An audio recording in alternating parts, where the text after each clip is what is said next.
Hello everyone, एक बार फिर से स्वागत है आपका अपना यूट्यूब चैनल साइंस गुरु रवि में। गाइज, हम पढ़ रहे थे डाइजेस्टिव सिस्टम अर्थात पाचन तंत्र। गाइज, पाचन तंत्र की लगभग 10 क्लास कंप्लीट हो चुकी है। आज की इस वीडियो में हम पढ़ने वाले हैं लार्ज इंटेस्टाइन के बारे में, यानी कि बड़ी आंत के बारे में। गाइज, अगर आपने पहले की 10 वीडियो नहीं देखी है तो आपको नीचे लिंक डिस्क्रिप्शन में मिल जाएगा, आप जाकर चेकआउट कर सकते हैं। गाइज, फटाफट हेडिंग लगा लीजिए, डाइजेस्टिव सिस्टम। डाइजेस्टिव सिस्टम अर्थात पाचन तंत्र। गाइस, सिस्टम का मतलब क्या होता है? ग्रुप ऑफ ऑर्गन्स, अंगों का समूह ही सिस्टम कहलाता है, तंत्र कहलाता है। तो मैं ये कह सकता हूँ कि ऐसे अंगों का समूह है जो डाइजेशन में हेल्प करता है, जो पाचन में हेल्प करता है। ऐसे अंगों के समूह को क्या कहा जाता है साथियों? ऐसे अंगों के समूह को कहा जाता है डाइजेस्टिव सिस्टम अर्थात पाचन तंत्र। अब बात आती है कि पाचन क्या होता है, तो भोजन के बड़े बड़े अणुओं को छोटे छोटे अणुओं में तोड़ना ही डाइजेशन कहलाता है, पाचन कहलाता है। और गाइज, पाचन में कौन सहायक होते हैं? तो मैं आपको बता दूं, पाचन में, डाइजेशन में एंजाइम सहायक होते हैं। एंजाइम कैटलिस्ट उत्प्रेरक की तरह कार्य करते हैं। अब बात आती है कि कैटलिस्ट उत्प्रेरक क्या होते हैं, तो किसी भी अभिक्रिया को जल्दी करवाने का कार्य करते हैं साथियों कैटलिस्ट उत्प्रेरक। और गाइज, डाइजेशन, पाचन भी एक क्या है? एक केमिकल रिएक्शन है, और इस केमिकल रिएक्शन को जल्दी करवाने का कार्य कौन करते हैं? आपके एंजाइम करते हैं। इतनी बात क्लियर है? ओके गाइज, आज की इस वीडियो में हम बात करने वाले हैं लार्ज इंटेस्टाइन के बारे में, क्योंकि लास्ट क्लास तक हमने पढ़ लिया था स्मॉल इंटेस्टाइन की कहानी कंप्लीट। तो हेडिंग क्या लगाओगे आप? Large intestine. लार्ज इंटेस्टाइन यानी कि बड़ी आंत।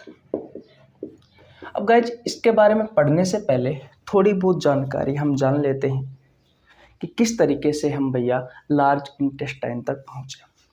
सबसे पहले बेटा, जो भोजन होता है वो माउथ यानी कि मुख की सहायता से हमारे शरीर में प्रवेश करता है। तो सबसे पहले भोजन कहाँ आता है? माउथ, मुंह में।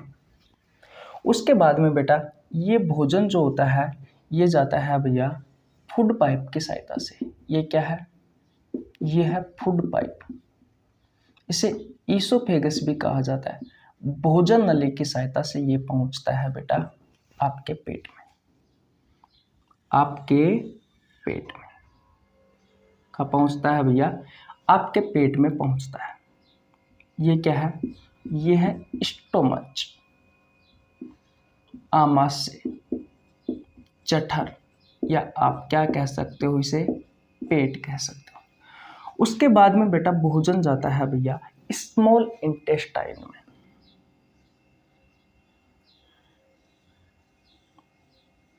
इस तरीके से आपकी क्या होती है? स्मॉल इंटेस्टाइन होती है। ये क्या है? ये है स्मॉल इंटेस्टाइन यानी कि छोटी आंत। इसके 3 भाग होते हैं, डुडेनियम, जेजुनम और इलियम। डुडेनियम वाले भाग में बेटा भोजन का पूर्ण रूप से पाचन हो जाता है। उसके बाद में जेजुनम की सहायता से इलियम तक पहुंचता है ये पचा हुआ भोजन। और इलियम में मैंने आपको लास्ट क्लास में पढ़ाया था कि इस तरीके से अंगुलीनुमा उभरी हुई संरचना होती है।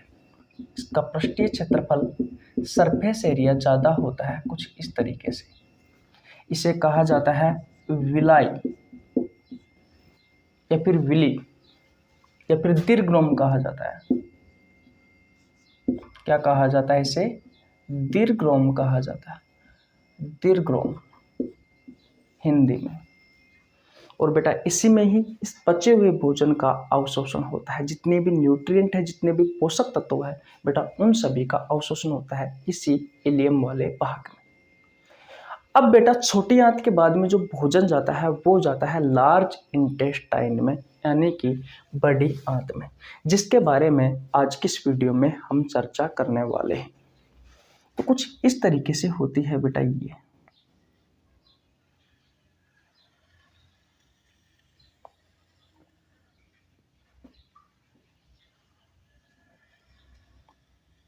ये है भैया आपकी लार्ज इंटेस्टाइन।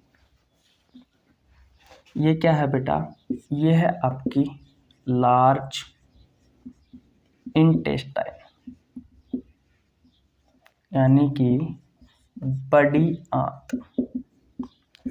आइए अब इसके बारे में समझते हैं। गाइस, जो बड़ी आंत की जो लेंथ होती है, जो लंबाई होती है, वो कितनी होती है? वो होती है 1 से 1.5 मीटर। कितनी लेंथ होती है, कितनी लंबाई होती है गाइस बड़ी आंत की? 1 से 1.5 मीटर के आसपास होती है। और इसका डायमीटर कितना होता है, इसका व्यास कितना होता है? तो इसका डायमीटर होता है भैया 3 इंच का। और छोटी आंत की जो लेंथ होती है बेटा, वो होती है भैया 6 से लेकर के 6.5 मीटर। और इसका जो डायमीटर होता है वो होता है 1 से 1.5 इंच का। अब गाइस, छोटी आंत को डायमीटर के आधार पर छोटा कहा गया है, बड़ी आंत को डायमीटर के आधार पर बड़ी आंत कहा गया है। आप देखोगे कि इनका जो डायमीटर है, इनकी जो चौड़ाई है, इनका जो व्यास है बेटा, वो इसकी तो 1.5 इंच है और इसका डायमीटर कितना है? 3 इंच है। इसलिए बड़ी कौन सी हो गई? ये वाली। बोलो, यहाँ तक की कहानी आपको समझ में आई? ओके बेटा, आगे चलते हैं। जिस तरीके से छोटी आंत के 3 भाग थे बेटा, वैसे ही बड़ी आंत के भी 3 भाग है। बड़ी आंत के कितने भाग है? 3 भाग है। कौन कौन से? देखिए कितने भाग है? 3 भाग है। नंबर 1 पर आता है सीकम, नंबर 2 पर आता है कोलोन, नंबर 3 पर आता है रेक्टम। ये 3 भाग होते हैं भैया आपकी बड़ी आंत के। ठीक है, इनमें से जो सीकम वाला भाग है बेटा, ये छोटी आंत से जुड़ा हुआ होता है। और ये जो कोलोन वाला पार्ट होता है, ये मध्य वाला भाग है। और ये जो रेक्टम वाला भाग है, ये एनस, जिसे आप गुद्दा द्वार कहते हो, इस गुद्दे द्वार से जुड़ा हुआ होता है। कौन? रेक्टम वाला भाग। इस रेक्टम वाले भाग में मल कुछ समय के लिए इकट्ठा होता है और एनस के द्वारा शरीर से बाहर निकल जाता है। अब गाइस, यहाँ पर जो छोटी आंत होती है, इस छोटी आंत से ये वाला जो भाग जुड़ा हुआ होता है, ये वाला भाग होता है बेटा, कुछ ये वाला भाग होता है आपका सिक्किम नहीं, सीकम। और फिर आपको पाइप के समान ये जो बहुत बड़ी आपको जो संरचना दिखाई दे रही है बेटा, ये होता है कोलोन वाला भाग। और लास्ट एंड फाइनल ये जो पार्ट आपको दिखाई दे रहा है, ये वाला भाग होता है बेटा रेक्टम।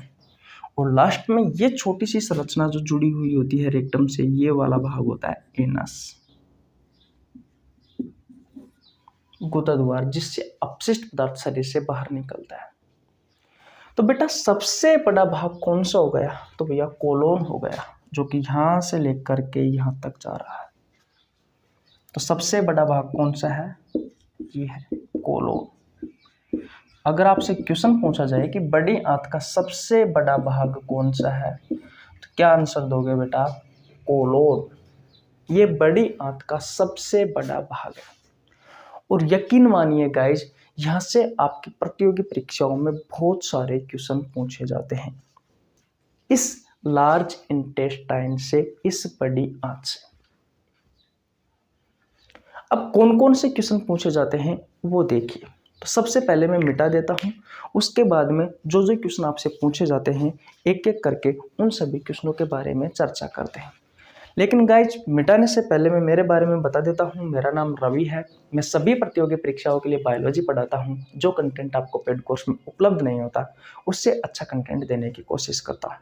आपको हमारे साथ जुड़ने के लिए ₹1 देने की आवश्यकता नहीं है। सिर्फ आपको हमारे चैनल को सब्सक्राइब करना है, बेल आइकन को प्रेस करना है, जिससे आपके पास हमारी वीडियो का नोटिफिकेशन टाइम टू टाइम पहुंच सके।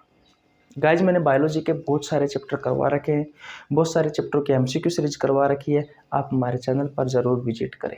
गाइज, अगर आप हमारे साथ फेसबुक पेज पर, टेलीग्राम ग्रुप या टेलीग्राम चैनल पर, ट्विटर पर या फिर इंस्टाग्राम पर जुड़ना चाहते हो, तो आपको नीचे लिंक डिस्क्रिप्शन मिल जाएगा, आप जाकर जुड़ सकते हो। और गाइज पाचन तंत्र के जिस भाई ने अगर ये पिछली 10 क्लास नहीं देखी है तो प्लीज़ आपसे रिक्वेस्ट है जोड़कर पहले वो 10 क्लास देखिए, तभी ये क्लास देखोगे तो आपको 100 में से 100% समझ में ये वीडियो आएगी।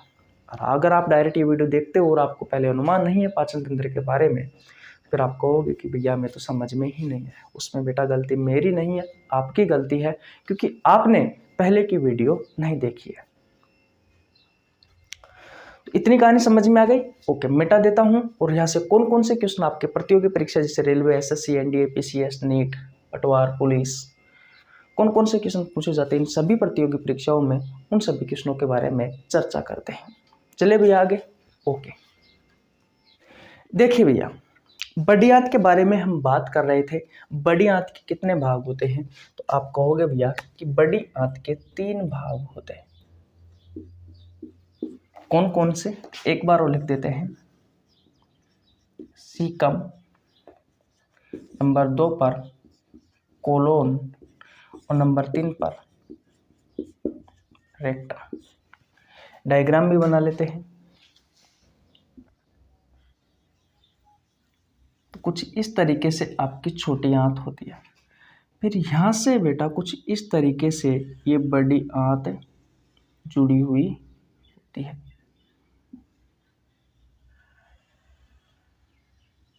तो ये बड़ा सा जो पाइप आपको दिखाई दे रहा है, ये वाला, यहाँ से लेकर के ये वाला, ये है भैया लार्ज इंटेस्टाइन, यानी कि बड़ी आंत। ये वाला जो भाग है बेटा, ये वाला भाग कौन सा है? सीकम है। और ये वाला जो भाग है, ये पाइप यहाँ से लेकर के यहाँ तक का, ये वाला भाग है कोलोन। और ये वाला जो भाग आपको दिखाई दे रहा है, यहाँ से पहले, यहाँ से लेकर के यहाँ तक, ये थैलीनुमा जो संरचना आपको दिखाई दे रही है, ये वाला भाग होता है रेक्टम, और इससे ये एनस जुड़ा हुआ होता है। इतनी बात क्लियर है?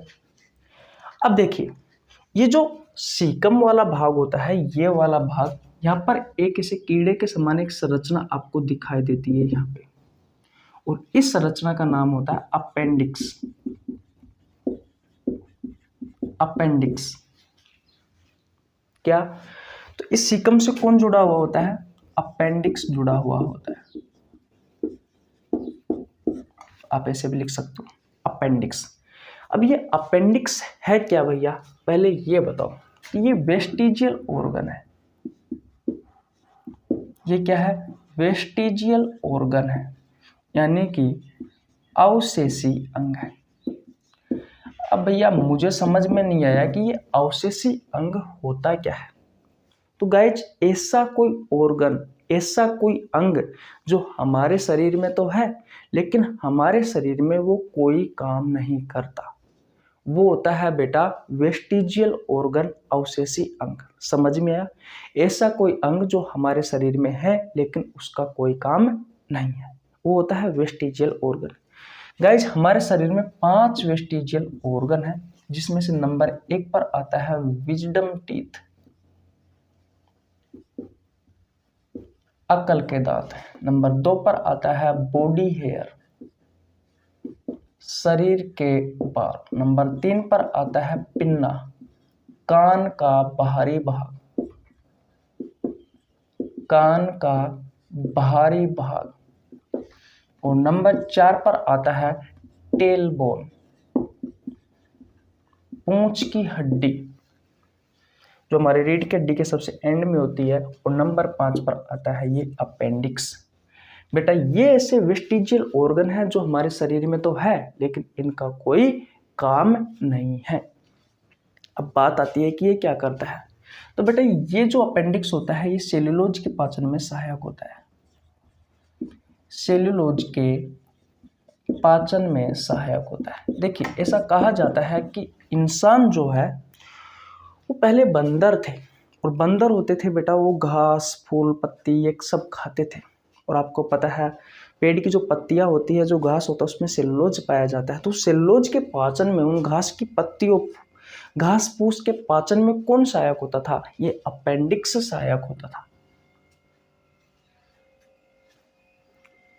इसमें कठोर एंजाइम होते थे बेटा जो घास फूस के पाचन में हेल्प करते थे, लेकिन अब धीरे धीरे धीरे बंदर से इंसान बनते गए। और बेटा इंसान क्या घास फूस खाता है क्या? नहीं खाता। तो धीरे धीरे बेटा हमारे शरीर में इस अपेंडिक्स का कार्य भी समाप्त हो गया। लेकिन अभी भी है हमारे शरीर में। ऐसा कहा जाता है कि एक समय ऐसा आएगा जिसमें ये जितने भी अवशेषी अंग है बेटा, ये जितने भी वेस्टिजियल ऑर्गन है, ये हमारे शरीर से समाप्त हो जाएंगे, क्योंकि इनका काम ही नहीं है, तो बेटा वैसे ही समाप्त हो जाएंगे। एक एग्जांपल दूं तो आपने देखा होगा कि पहले के जो लोग थे उनके कान है वो बहुत बड़े थे, धीरे धीरे से कितने छोटे छोटे होने लगे। एक समय ऐसा आएगा कि हमारा कान का ये जो बाहरी भाग आपको दिखाई देता है, पिन्ना, कर्ण पल्लव जिसे कहते हैं, ये एक न एक दिन समाप्त हो जाएगा। वैसे ही बेटा ये वेस्टिजियल ऑर्गन है जो हमारे शरीर में है लेकिन उनका कोई काम नहीं है, वो बेटा समाप्त हो जाएंगे। ठीक है। लेकिन कभी कभी क्या होता है भैया, जब आप कोई स्पाइसी खाना खा लेते हो, जिंक फूड खा लेते हो, या फिर कोई कृत्रिम प्रोटीन जो जिम करते हैं बेटा, वो आर्टिफिशियल प्रोटीन का सेवन ज़्यादा करते हैं। कोई तेल से संबंधित अगर कोई मसालादार आपने सब्जी खा ली या फिर कुछ ऐसा खाना खा लिया बेटा, तो वो जाकर क्या होता है, अपेंडिक्स में जाकर, जिसका पाचन नहीं होता वो अपेंडिक्स में जाकर के जम जाता है। अब ये अपेंडिक्स कीड़े के समान एक संरचना है, इसमें जाकर जम गया बेटा, तो इसमें क्या आ जाता है, सूजन आ जाता है। तो आपका पेट का जो निचली हिस्सा है बेटा, ये बड़ी आंत का, यहाँ पर ये दर्द करने लगता है। आप डॉक्टर के पास जाते हो, डॉक्टर आपसे कहता है बेटा आपके अपेंडिक्स में सूजन आ गया है, ऑपरेशन करना पड़ेगा। तो डॉक्टर क्या करता है बेटा, इस अपेंडिक्स का ऑपरेशन करता है, इसे काट करके डस्टबिन में डाल देता है। फिर थोड़े दिनों में आपका ये दर्द ठीक हो जाता है। ये होता है बेटा अपेंडिक्स। ये एक वेस्टिजियल ऑर्गन है, ये हमारे शरीर में तो है लेकिन इसका कोई कार्य नहीं है। याद रखना, ये सेलुलोज के पाचन में सहायक होता है। अगर आपसे क्वेश्चन पूछा जाए तो बता देना। अब आपके प्रतियोगी परीक्षाओं में किस तरीके से क्वेश्चन पूछा जाएगा, तो आपसे क्वेश्चन पूछा जाएगा कि जो अपेंडिक्स होता है ये शरीर के किस ऑर्गन से जुड़ा हुआ होता है। तो किस ऑर्गन से जुड़ा हुआ होता है, लार्ज इंटेस्टाइन से। लार्ज इंटेस्टाइन के किस भाग से जुड़ा हुआ होता है, तो भैया सीकम से जुड़ा हुआ होता है। बोलो, इतनी बात क्लियर है? ओके, तो पहली चीज आपको समझ में आई। दूसरी चीज पर गौर करना। देखिए, जो स्मॉल इंटेस्टाइन होती है,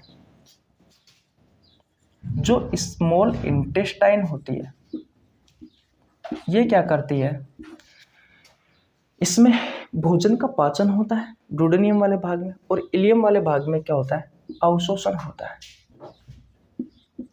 और अवशोषण किसका होता है, तो भैया पोषक तत्वों का होता है। ठीक है। लेकिन मैंने आपको बताया था कि छोटी आंत में पानी का अवशोषण नहीं होता, पानी का अवशोषण नहीं होता। लेकिन बेटा सीकम और जो कोलन वाला भाग है, इस भाग में पानी का अवशोषण होता है। देखो, और सबसे ज्यादा पानी का अवशोषण कहाँ होता है, तो कोलन वाले भाग में होता है। इस भाग में पानी का सर्वाधिक अवशोषण होता है, सर्वाधिक अवशोषण होता है। मुझे ये बताओ, आप जितना पानी पीते हो, क्या सारा का सारा ही पानी यूरिन की सहायता से शरीर से बाहर निकाल देते हो? नहीं बेटा, जितनी आपकी बॉडी को आवश्यकता होती है उतना पानी का अवशोषण आपकी बॉडी करती है। लगभग आपके शरीर में 70% क्या पाया जाता है, पानी पाया जाता है। कितना प्रतिशत, 70%। और बड़ी आंत का कौन सा भाग पानी का अवशोषण करता है, तो सीकम और कोलोन। सबसे ज्यादा कौन सा भाग करता है, तो कोलोन करता है। आप देखोगे तो कोलोन, ये जो पाइप आपको दिखाई दे रहा है, ये वाला सबसे बड़ा पाइप कौन सा है, कोलोन। इसमें क्या होता है बेटा, छोटी छोटी सी बहुत सारी ब्लड वेसल्स लगी हुई होती है, और ये ब्लड वेसल्स क्या करती है, पानी के अवशोषण में सहायक होती है। इतनी बात समझ में आ गई? तो अब तक मैंने आपको दो चीजों के बारे में बताया, एक बताया अपेंडिक्स के बारे में, और दूसरा बताया बेटा कि आपका सीकम और जो कोलन वाला भाग है बड़ी आंत का, इसमें पानी का अवशोषण होता है। और सबसे ज्यादा किस भाग में होता है, तो कोलन वाले भाग में होता है पानी का अवशोषण। बोलो, क्या ये इस कहानी आपको समझ में आई? ओके, अच्छी बात है, स्क्रीनशॉट ले लीजिए। आगे बढ़ते हैं और एक बहुत अच्छी चीज और आपको मैं बताने वाला हूं। चले भैया आगे। ओके, स्क्रीनशॉट ले लीजिए। देखिए भैया, अब आगे चलते हैं। एक क्वेश्चन और आपसे आपके प्रतियोगी परीक्षाओं में बार बार पूछा जाता है। वो क्वेश्चन क्या है? क्वेश्चन को बताने से पहले मैं इसके बारे में थोड़ी बहुत जानकारी दे देता हूँ। देखिए, जो सीकम और जो कोलन वाला भाग है, इसे कहा जाता है बेटा house of bacteria. House of bacteria अर्थात जीवाणुओं का घर। क्यों कहा जाता है? क्योंकि बेटा सीकम और कोलन वाले भाग में कुछ बैक्टीरिया होते हैं। देखिए, सभी बैक्टीरिया बुरे नहीं होते। कुछ बैक्टीरिया ऐसे होते हैं जो हमारे शरीर के लिए अच्छे होते हैं, और कुछ बैक्टीरिया ऐसे होते हैं जो हमारे शरीर को नुकसान पहुंचाते हैं, हमें बीमार करते हैं, तो वो तो हमारे लिए बुरे हो गए। लेकिन भैया कुछ ऐसे बैक्टीरिया होते हैं जो हमारे शरीर के लिए फायदेमंद होते हैं। जैसे कि दही है, दही में लैक्टोबैसिलस बैक्टीरिया पाया जाता है, वो सही है हमारे शरीर के लिए। वैसे ही बेटा कुछ बैक्टीरिया अच्छे होते हैं और कुछ बैक्टीरिया जो होते हैं वो नुकसानदायक होते हैं, जो हमें बीमार कर सकते हैं। और सीकम और कोलन वाला जो पार्ट होता है बड़े आंत का, इसे कहा जाता है हाउस ऑफ बैक्टीरिया, जीवाणुओं का घर। क्योंकि इसमें भैया बैक्टीरिया होता है इस्चीरिया कोलाई। ये जो बैक्टीरिया होता है इस्चीरिया कोलाई, इसे ई कोलाई बैक्टीरिया भी कहा जाता है।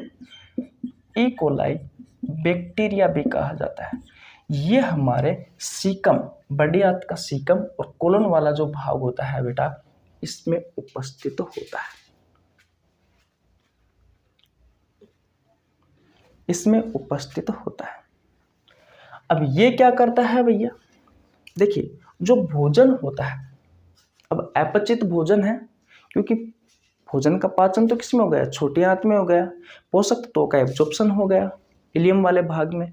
अब ये जो भोजन आया है, ये जो अपचित भोजन है, इस अपचित भोजन को ये ई कोलाई बैक्टीरिया क्या करता है? सड़ा देता है और भैया गला देता है। ठीक है, और साथ ही साथ में ये इसी में तो रहता है सीकम और कोलन में, और भैया खाता भी इसे ही है।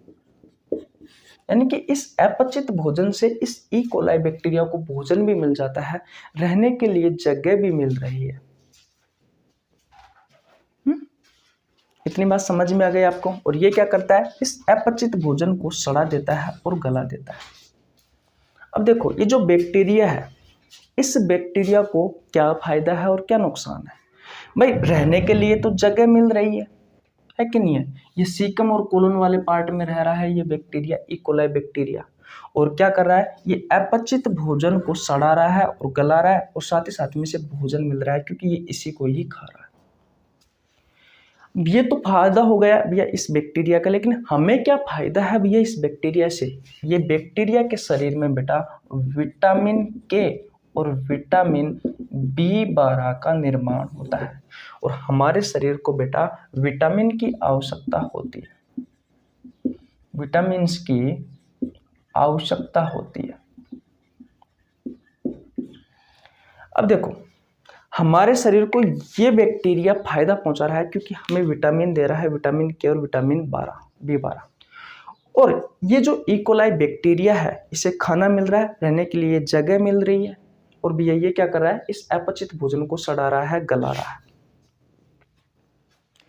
और उसके बाद में बेटा जो भोजन बचता है वो भैया वेस्ट प्रोडक्ट होता है,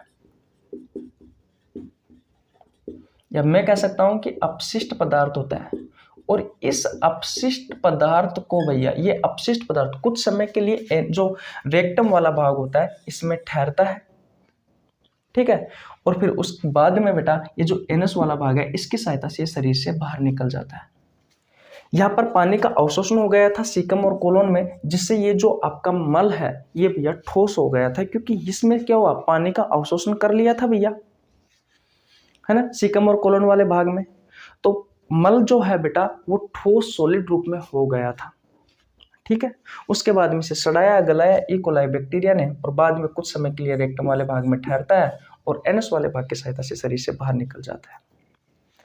अब यहाँ पर आप देखोगे बेटा तो ई कोलाई बैक्टीरिया और हमारी बॉडी, ह्यूमन बॉडी के बीच में एक रिलेशन बनता है। उस रिलेशन को कहा जाता है सिम्बायोटिक रिलेशन।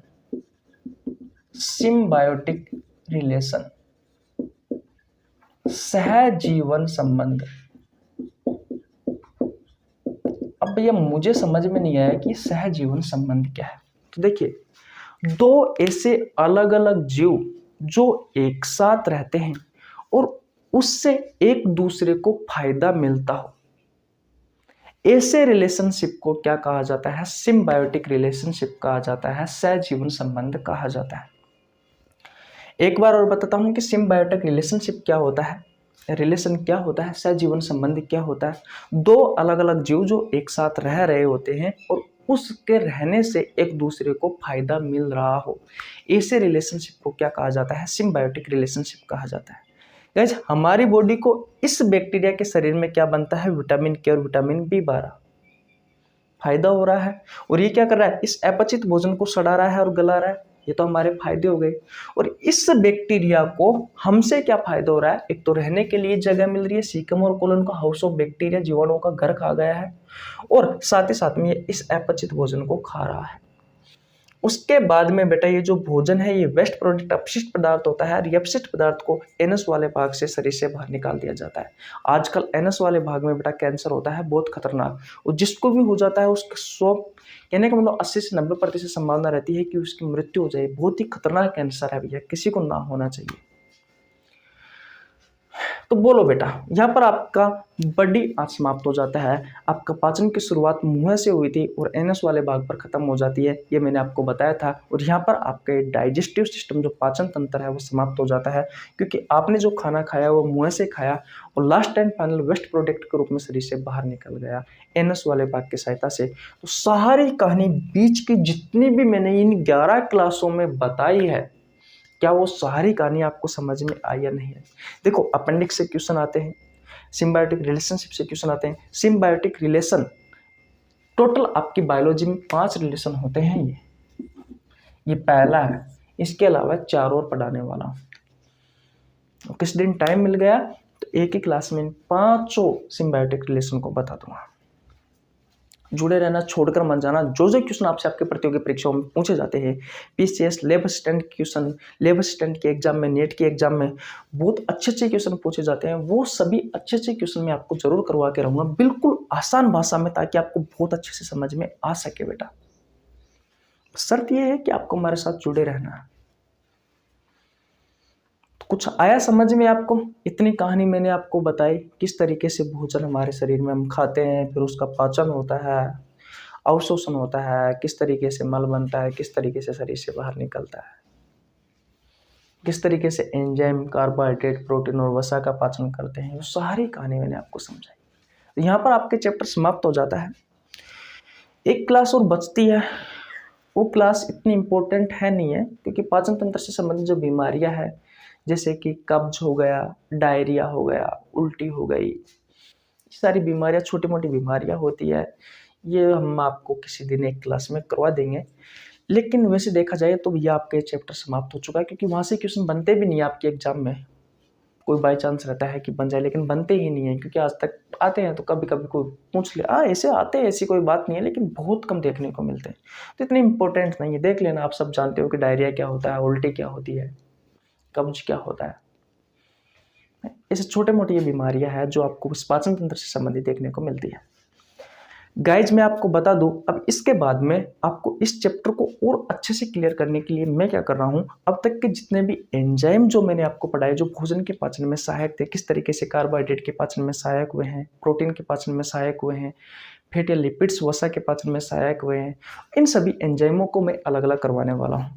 जैसे कि इंटेस्टाइनल जूस से 3 एंजाइम निकलते हैं, माल्टेज, लैक्टेज और सुक्रेज। इन एंजाइमों का मैं अलग से कार्य पढ़ा दूंगा। वैसे पैंक्रियाटिक जो जूस होता है उसमें से निकलने वाले जो एंजाइम है उनका कार्य मैं अलग पढ़ा दूंगा। है कि नहीं है। वैसे मैं अलग अलग जगह से अलग अलग एंजाइमों का कार्य मैं आपको पढ़ाने वाला हूँ, ताकि आपको बहुत अच्छे से ये क्लियर हो जाए। एंजाइमों से अगर क्वेश्चन आए तो भैया आपके छूटने नहीं चाहिए। 2-3 क्लास में मैं आपको इनको भी करवा दूंगा कि कौन कौन सा एंजाइम कहाँ पाया जाता है और उन एंजाइमों का वो एंजाइम किस तरीके से भोजन के पाचन में सहायक होते हैं। तो आज हमारा ये चैप्टर समाप्त होता है। 2-3 क्लास ऐसी रहेगी जिसमें हम एंजाइमों के बारे में बताएंगे कि कौन सा एंजाइम कहाँ होता है और वो क्या कार्य करता है। तो आज यहीं तक रखते हैं। जुड़े रहना दोस्तों हमारे साथ, हम आपको बहुत अच्छी अच्छी जानकारी उपलब्ध कराएंगे। तो कैसी लगी आपको वीडियो? अगर वीडियो अच्छी लगी हो तो वीडियो को लाइक कर देना, चैनल पर नया तो चैनल को सब्सक्राइब कर लेना, बेल आइकन को प्रेस कर लेना, जिससे आपके पास हमारे वीडियो का नोटिफिकेशन टाइम टू टाइम पहुंच सके। मिलते हैं गाइस नेक्स्ट वीडियो में, तब तक के लिए जय हिंद, जय भारत, राम राम।